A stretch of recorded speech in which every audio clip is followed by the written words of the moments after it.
তো আপনাদের ভাইয়া বাজার থেকে কী মাছ নিয়ে আসলো, ও চাপিলা মাছ, আর সাথে নিয়ে আসছেন ধুন্দুল। আজকে আমি ধুন্দুল দিয়ে চাপিলা মাছ রান্না করব। আসসালামু আলাইকুম আমার ভাই ও বোনের, আশা করি আল্লাহর রহমতে ভালোই আছেন। আমিও আল্লাহর রহমতে ভালোই আছি। আপনাদের কাছে নিয়ে আসলাম আরেকটি রেসিপি। আশা করি পুরো ভিডিওটা ধৈর্য সহকারে দেখবেন। আর এখানে আমি চাপিলা মাছ রান্না করার জন্য আমি পেঁয়াজ কুচি, আদা রসুন বাটা, গোটা কাঁচামরিচ, হলুদ পাখি, মরিচ পাখি, ধনিয়া পাখির সাথে তেল, স্বাদ মতো লবণ দিয়ে মাখিয়ে নিচ্ছি। আমি মশলার সাথে মাছগুলোকে মাখিয়ে নিচ্ছি।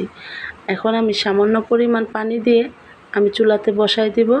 কারণ সামান্য পরিমাণ পানি দিব কেন, আমি যেহেতু ধুন্দুল দিয়ে রান্না করতেছি, ধুন্দুল থেকে পানি উঠবে, তাই যেহেতু ছোট মাছ বেশি পানি দিতে হয় না।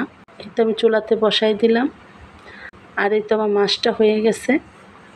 আমার রেসিপিটা যদি আপনাদের ভালো লেগে থাকে, লাইক কমেন্ট শেয়ার করবেন, ইউটিউব চ্যানেল সাবস্ক্রাইব করবেন, ফেসবুক পেজটাকে ফলো দিবেন।